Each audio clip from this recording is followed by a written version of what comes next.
Hello everyone. तो previous session को आगे हम लोग कंटिन्यू करते हैं। यहाँ पे हमारे पास एक क्वेश्चन है कि लेट P1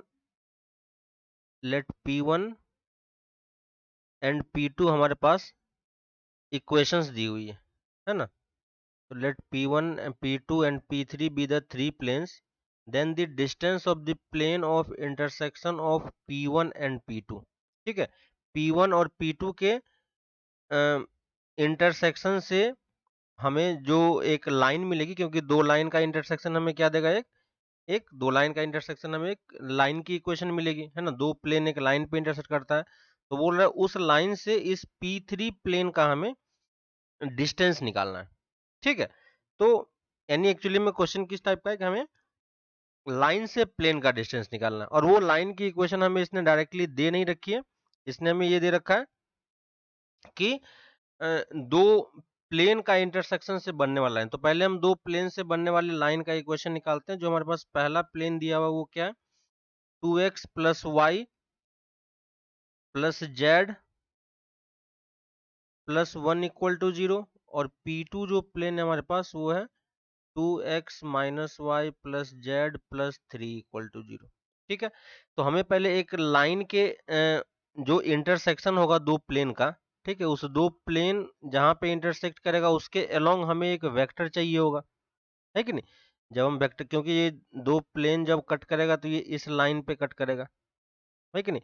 और इस लाइन का अगर आप वो देखोगे कि कैसे हम इसका कैलकुलेट करेंगे इस लाइन के अलोंग वेक्टर, तो हम क्या करते हैं, इस लाइन के अलोंग वही वेक्टर होगा जो इस दोनों प्लेन के परपेंडिकुलर का क्रॉस प्रोडक्ट होगा, है ना। तो इस लाइन के अलोंग जो वेक्टर होगा वो क्या होगा, N1 क्रॉस N2 होगा।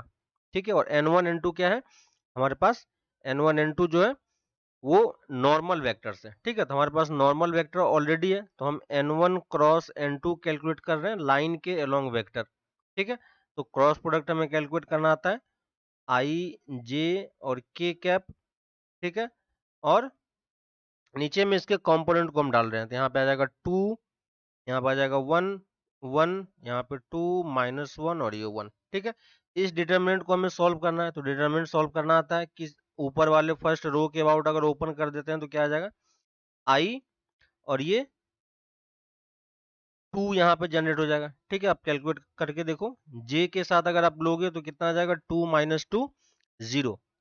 ठीक है, और के कैप के साथ अगर हम लेंगे तो -2 -2, है ना। तो ये हमें दे देगा -2 और -2। तो फाइनली जो इक्वेशन आने वाली है जो लाइन के अलोंग वेक्टर है और N1 क्रॉस N2 है वो कितना आ जाएगा, 2i कैप -4 के कैप। ठीक है, तो हमें वेक्टर तो मिल गया, यानी इस लाइन के अलोंग हमें ये वेक्टर मिल गया। अब हमें इस लाइन पे एक पॉइंट भी मिल जाता तो हम लाइन की इक्वेशन लिख पाते हैं, है कि नहीं। लाइन के अलोंग अगर आप वेक्टर पॉइंट मिल जाएगा तो निकाल पाएंगे। तो देखो पॉइंट निकालने के लिए करना क्या है कि हमारे पास ये दो प्लेन की इक्वेशन है, इस दो प्लेन की इक्वेशन में मैं जेड की वैल्यू अगर जीरो ले लूं, ठीक है, जेड ही हमने जीरो क्यों ले लिया, कोई फर्क नहीं पड़ता, आप एक्स वाई किसी को भी जीरो ले सकते हो। एम बस यही है कि हमें, क्योंकि तीन अननोन है और दो इक्वेशन है तो हम पॉइंट नहीं निकाल पाएंगे, है ना। और उस लाइन पे इनफाइनेटली मेनी पॉइंट है, तो हमें कोई सा भी उस लाइन पे पॉइंट चाहिए। तो हमने क्या किया कि जेड की वैल्यू हमने जीरो पुट कर दी। अब हमारे पास दो इक्वेशन बन गए, इक्वेशन 1 और इक्वेशन 2। इसको सॉल्व करके हम पॉइंट की वैल्यू निकाल सकते हैं। तो यहाँ से सॉल्व करोगे तो x की वैल्यू हमारे पास कितनी आ जाती है, सॉल्व करके देखो, सब्ट्रैक्ट कर दो।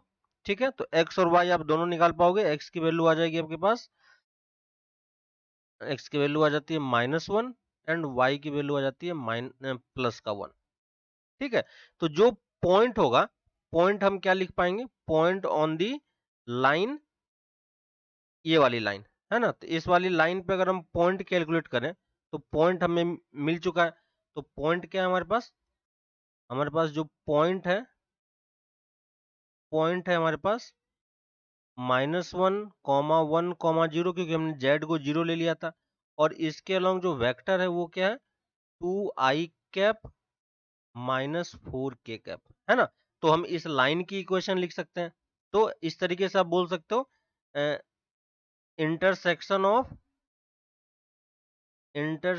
Of P1 and P2। P1 and P2 क्या होगा, इंटरसेक्शन एक लाइन की इक्वेशन होगी, तो उस लाइन की इक्वेशन हम क्या लिख पाएंगे, x प्लस 1/2, है ना, यहाँ पे क्या आ जाएगा, x plus 1/2 equal to y minus 0, y और यहाँ पे 0.1 है तो -1 डिवाइडेड बाई यहाँ पे 0 आ जाएगा, और ये z माइनस 0 डिवाइडेड बाई -4।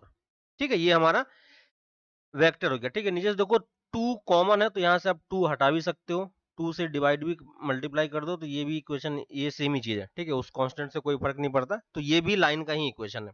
तो ये लाइन है हमारे पास। अब देखो हमारे पास जो P3 प्लेन है, P3 प्लेन क्या दिया हुआ है, 2x plus 3y plus z plus 5 equal to 0। ठीक है, तो जो हमारे पास P3 प्लेन है वो है, P3 प्लेन है हमारे पास 2x plus 3y plus z plus 5 equal to 0, और इसका नॉर्मल वेक्टर देखोगे तो इसका नॉर्मल वेक्टर कितना आ जाएगा, twice I plus 3j plus k। ठीक है, और लाइन के अलोंग वेक्टर हमारे पास ये अवेलेबल है ऑलरेडी। ठीक है, तो इसके साथ अगर इसका आप डॉट करके देखोगे, ठीक है, इसको अगर मैं a वेक्टर मान लेता हूं तो a के साथ अगर n का डॉट करोगे तो a डॉट n की वैल्यू कितनी हो जाएगी, देखो 4 माइनस 4 इक्वल टू 0, है ना, यानी नॉर्मल लाइन और प्लेन के बीच का एंगल कितना है, 90 डिग्री है, नॉर्मल के बीच का एंगल। ठीक है, इसका मतलब P3 एंड लाइन जो है ये L और P3 क्या होगा, तो यहाँ पे हम क्या लिख सकते हैं, L and P3 are parallel. ये क्या है, पैरेलल है। ठीक है, और पैरेलल है तो हमें लाइन और प्लेन के बीच का पैरेलल डिस्टेंस निकालना है। ठीक है, तो हमें लाइन पे तो ऑलरेडी एक पॉइंट पता है, कौन सा पॉइंट हमने निकाला था अभी, 1 -1 कॉमा 1 कॉमा 0, है ना, तो ये पॉइंट तो हमारे पास ऑलरेडी अवेलेबल है। तो पॉइंट से प्लेन के बीच का जो डिस्टेंस होगा वही हमारा दोनों के बीच का डिस्टेंस होगा, तो डिस्टेंस का फॉर्मूला हम डायरेक्टली यूज कर सकते हैं।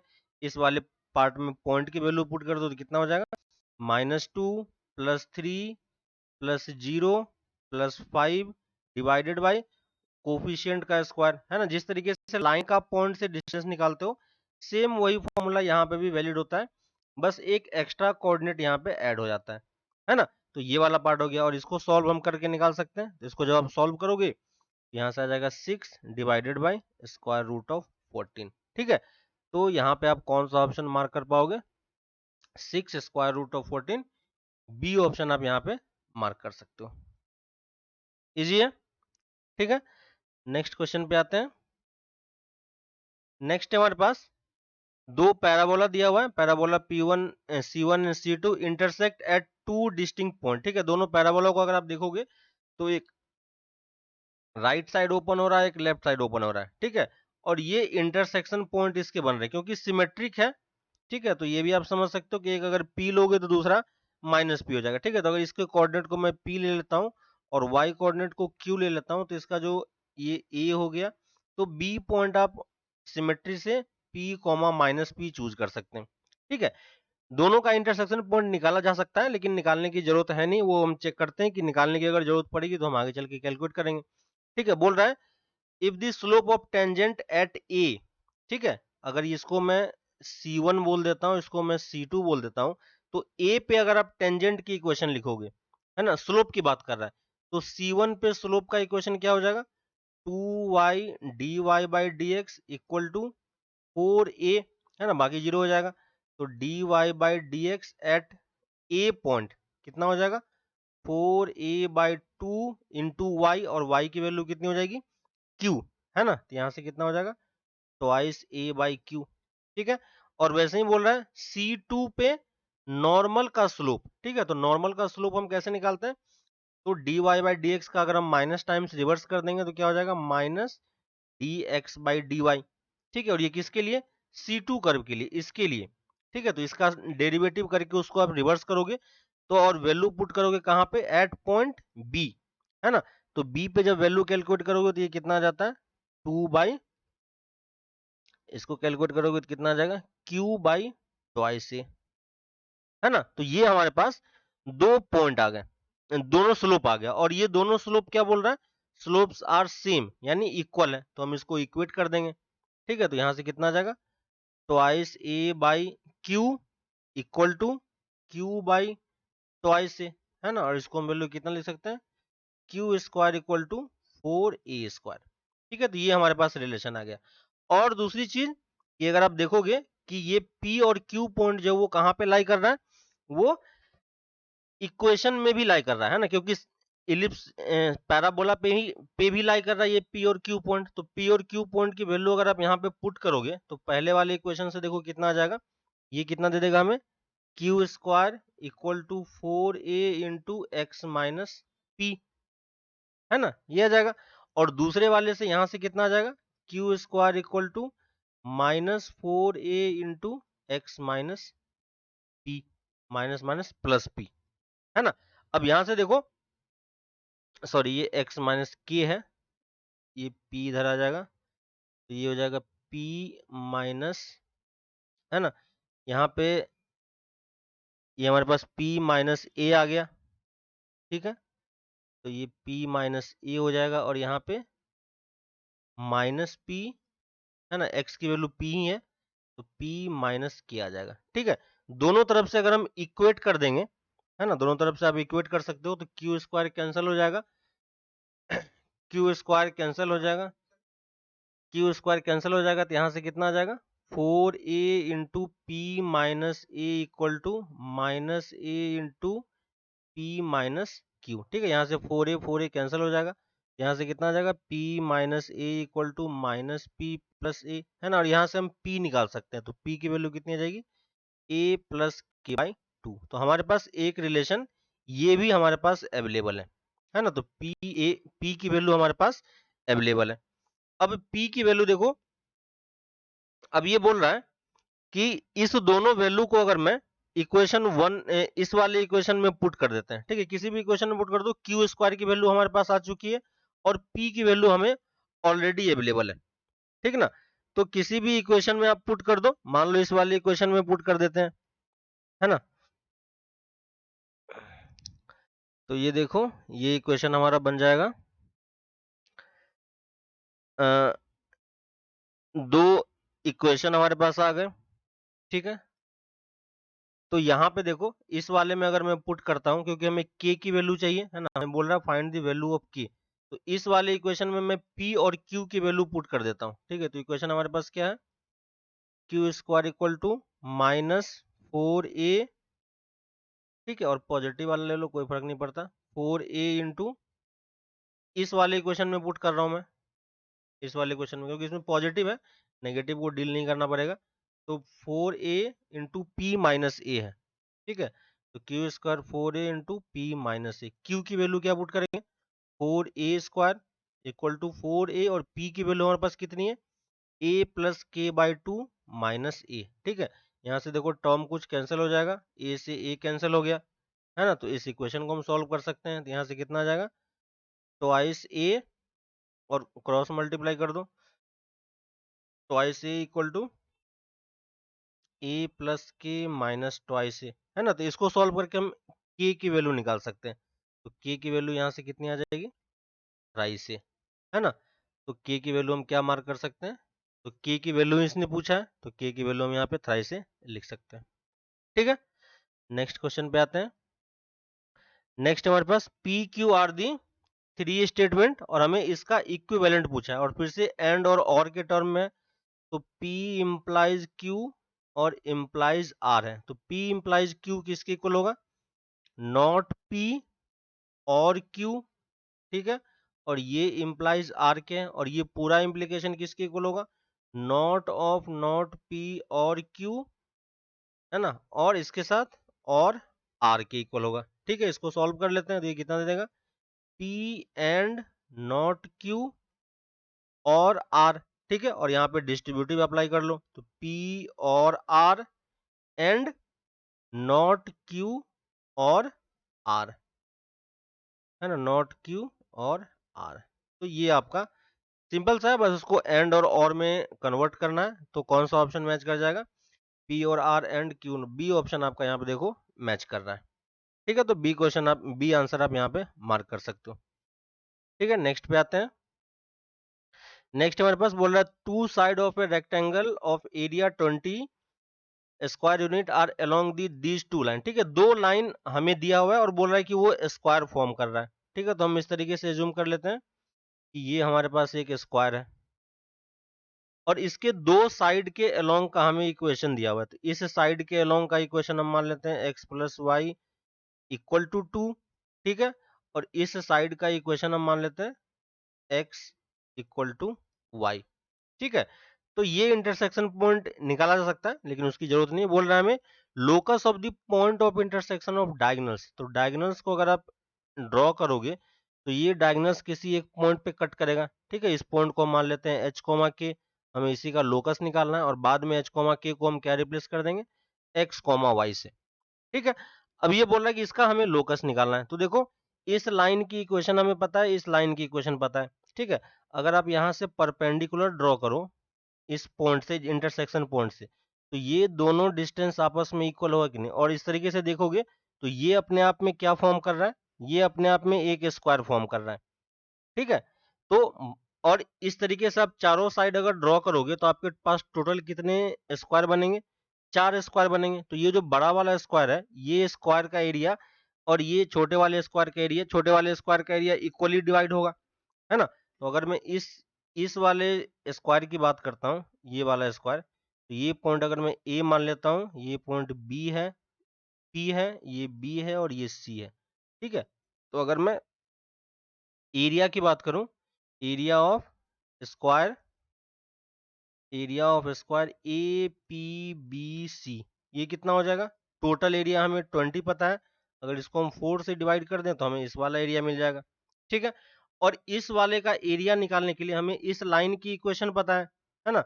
तो अगर मैं इस साइड लेंथ को अगर मैं a बोल देता हूँ, इस साइड लेंथ को अगर मैं b बोल देता हूँ, तो a इंटू बी की वैल्यू कितनी हो जाएगी, 5 के इक्वल हो जाएगी, है कि नहीं। ये छोटे वाले एपीबी का एरिया, और a और b की वैल्यू कितनी होगी, तो a देखो कितना होगा, लाइन से पॉइंट से p पॉइंट से दोनों का डिस्टेंस है ना।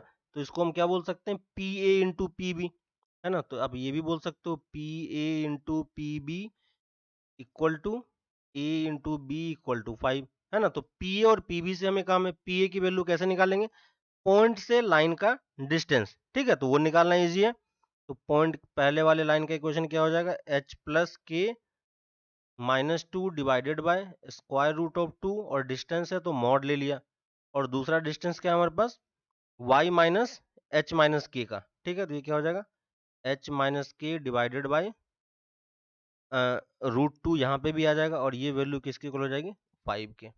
ठीक है, अब सिंपली मल्टीप्लाई कर दो, यहाँ से जो इक्वेशन आएगा वही हमारा आंसर होगा।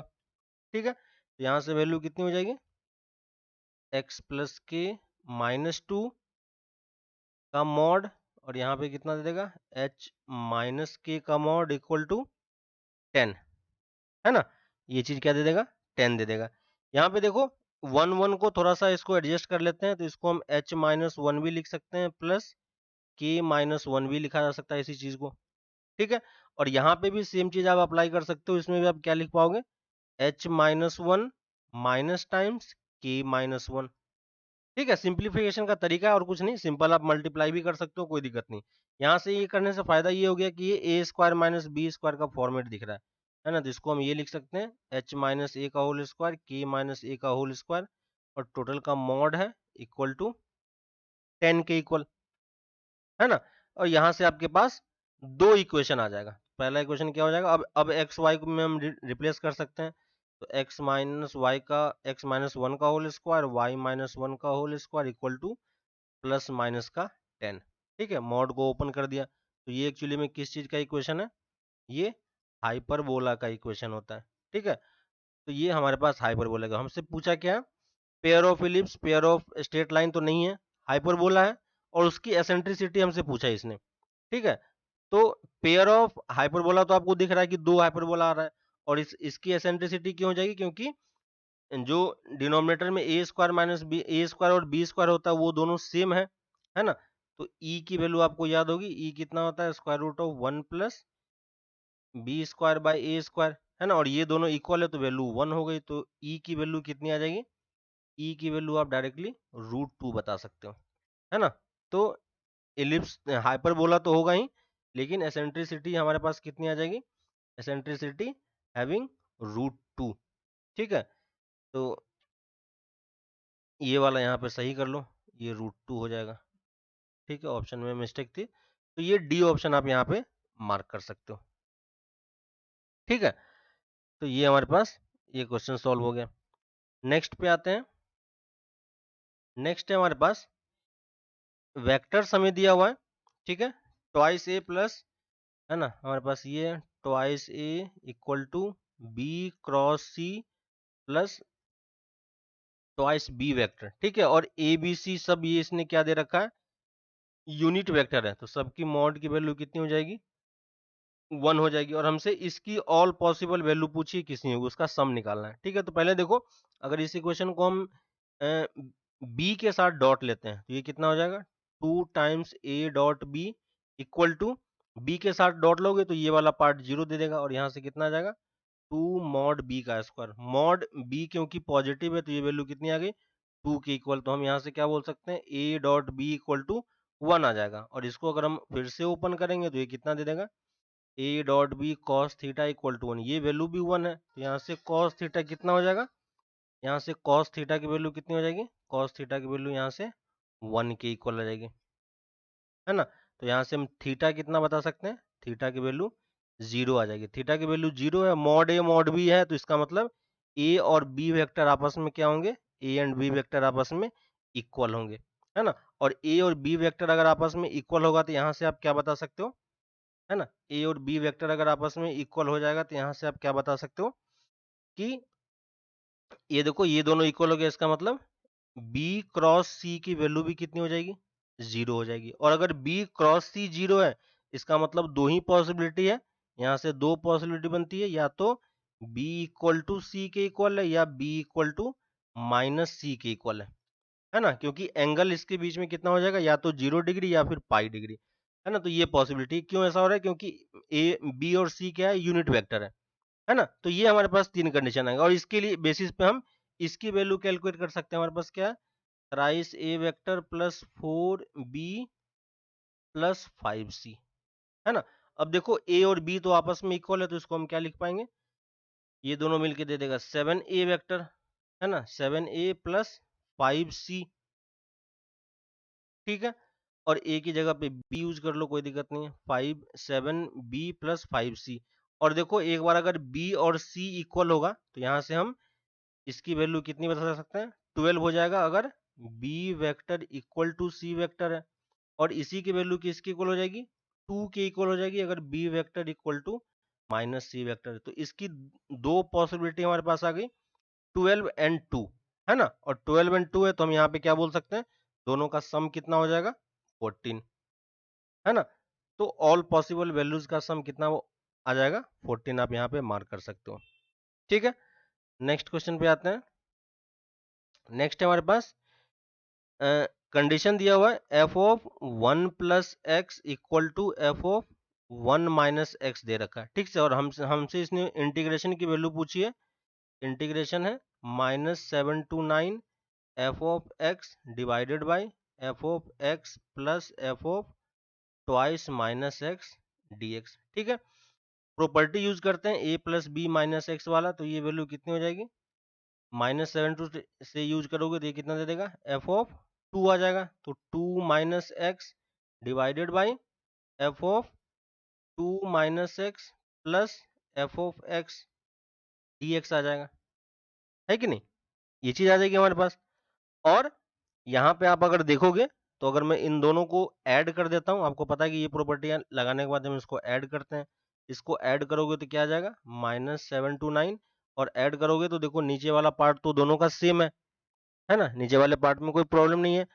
तो यहाँ से ये दोनों ऐड होके क्या दे देगा, 1 दे देगा। ठीक है, तो ये आप लिख सकते हो F of X plus F of twice minus X divided by F of X plus F of twice minus x D x. और ये इंटीग्रेशन कितना हो जाएगा, -7 to 9 डी एक्स के इक्वल।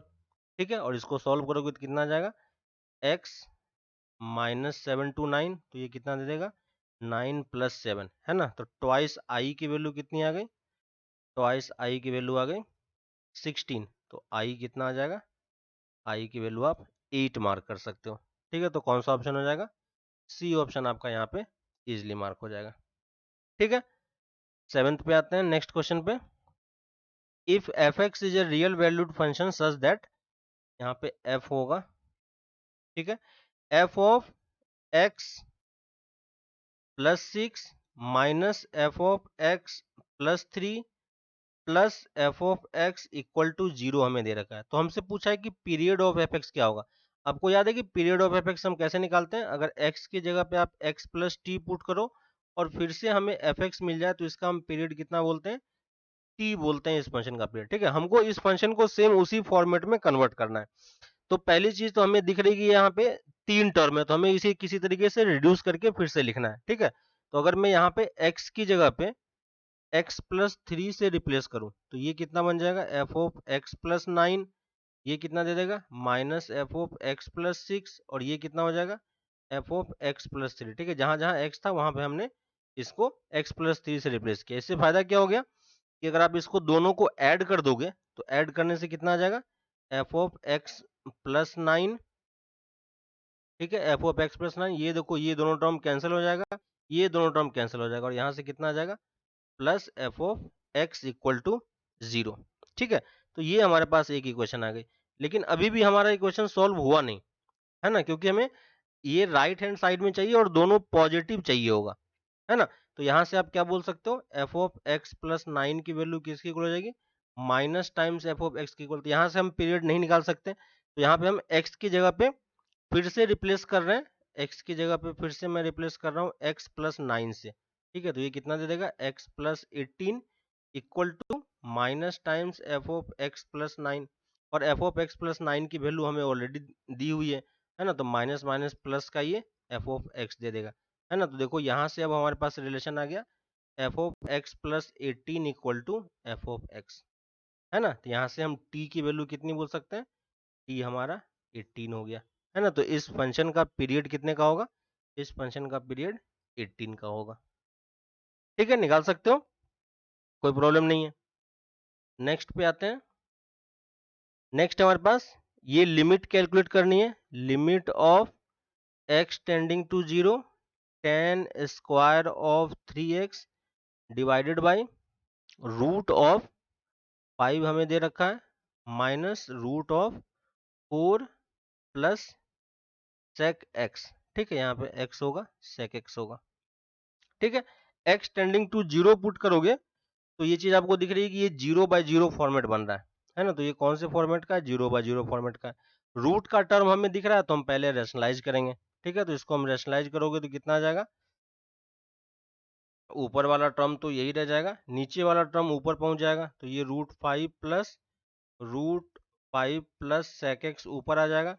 ठीक है, नीचे में क्या आ जाएगा, नीचे में ए स्क्वायर माइनस बी स्क्वायर करोगे तो ये 5 माइनस, है ना, ये 5 माइनस 4 माइनस सेक एक्स निकल के आ जाएगा। ठीक है, इसको सॉल्व करेंगे तो ये कितना दे देगा, 1 माइनस सेक एक्स।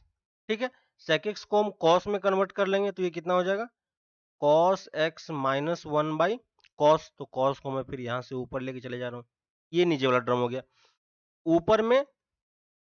ठीक है, अब देखो कॉस को हम फिर से ब्रेक कर सकते हैं। ठीक है, कॉस 2 थीटा का फॉर्मूला हमारे पास अवेलेबल होता है, तो इसमें हम क्या लिखेंगे, 1 माइनस कॉस थीटा की वैल्यू कितनी हो जाएगी, तो ये 1 minus 2 sine square theta by 2 होता है। ठीक है, तो इसकी वैल्यू कितनी हो जाएगी, इसको आप फिर से रिप्लेस करोगे तो ये कितना दे देगा, माइनस टाइम्स 2, क्योंकि हमें कॉस थीटा माइनस 1 चाहिए था, तो ये minus times 2 sine square x by 2 यहाँ पे बन जाएगा।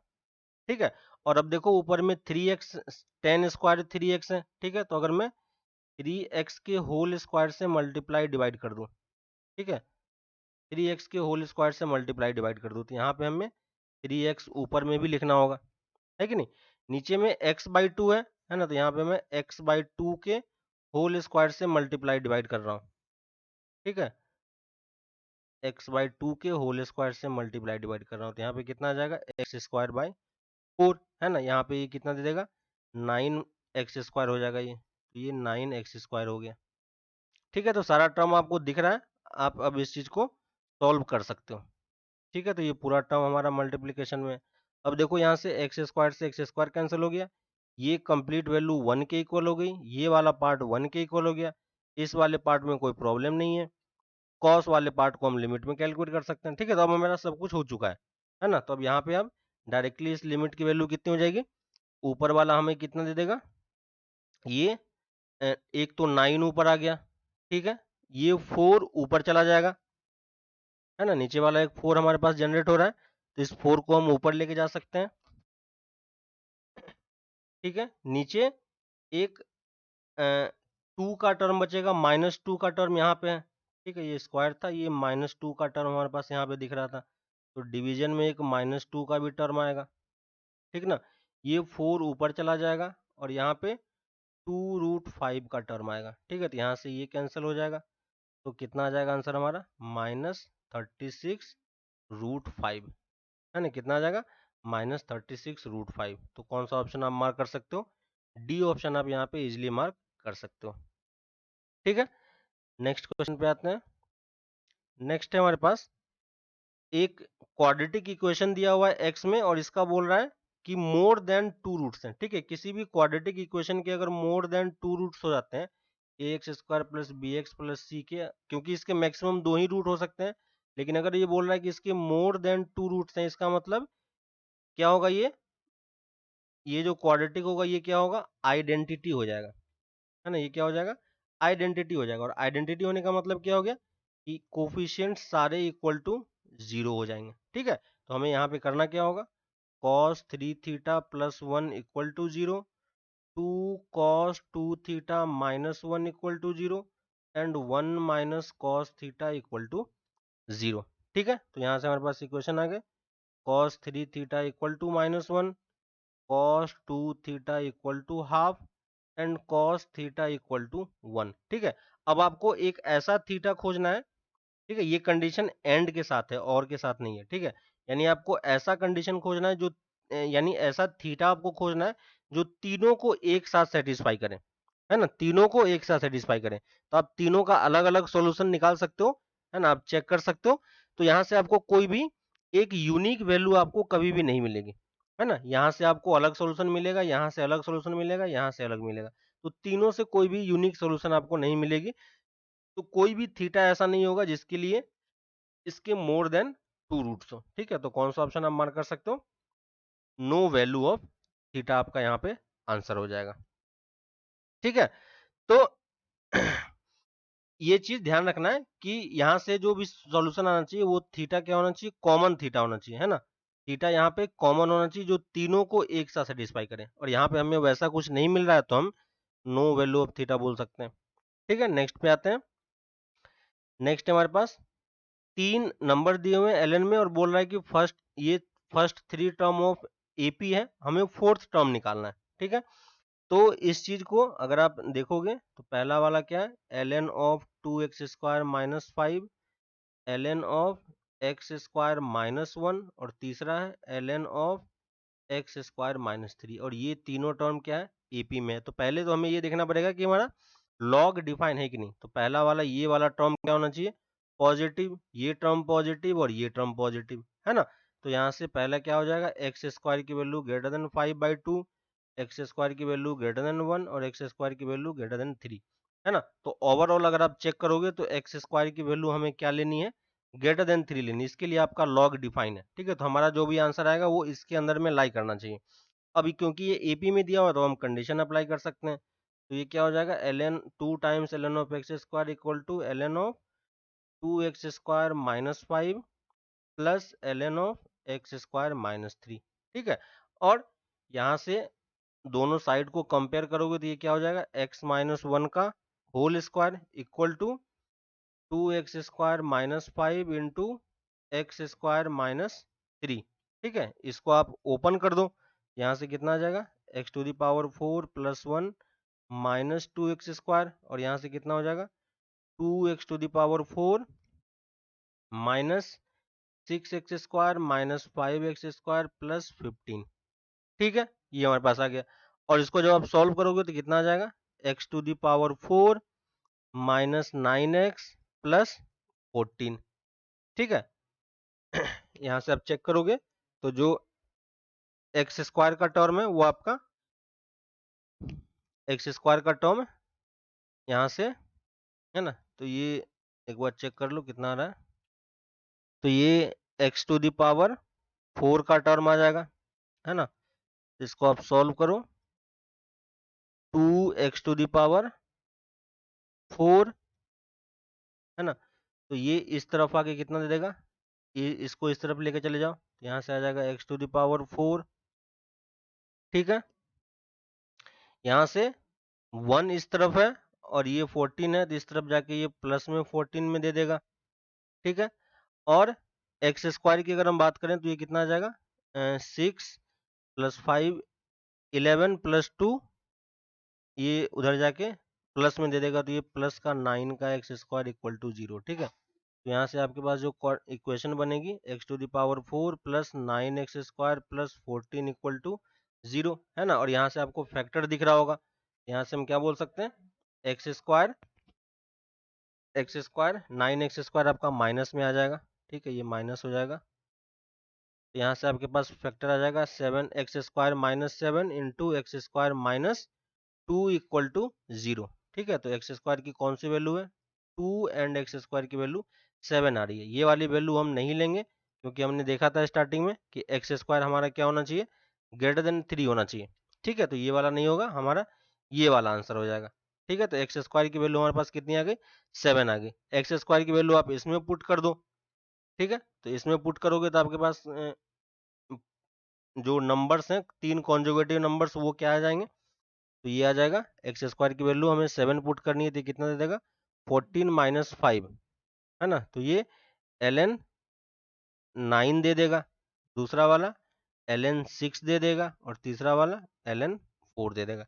यहाँ से डिस्क्रिमिनेंट कैलकुलेट करें, सॉरी कॉमन डिफरेंस कैलकुलेट करेंगे तो कितना आ जाएगा ln 6 माइनस ln 9, है ना। तो ये कितना दे देगा ln 2/3, है ना। तो इस वाले में फोर्थ टर्म चाहिए, तो T4 क्या हो जाएगा ln 4 प्लस D 2/3, ठीक है। अब इसको आप क्या करोगे, कंबाइन कर दोगे, तो कितना देगा ln 8/3। तो फोर्थ टर्म कितना आ जाएगा ln 8/3, और ln 8/3 को हम क्या लिख सकते हैं, ln 8 माइनस ln 3, है ना। तो ये वैल्यू क्या है, ln 8/3 के इक्वल ही है ना। तो इस तरीके से आप ये क्वेश्चन सॉल्व कर सकते हो, ठीक है। तो फिलहाल के लिए यहीं तक रखते हैं, नेक्स्ट क्लास में हम इसको और आगे कंटिन्यू करेंगे, तब तक आप क्वेश्चंस कंप्लीट करते रहो, कुछ डाउट आता है तो आप पूछना, ठीक है। चलो बाय।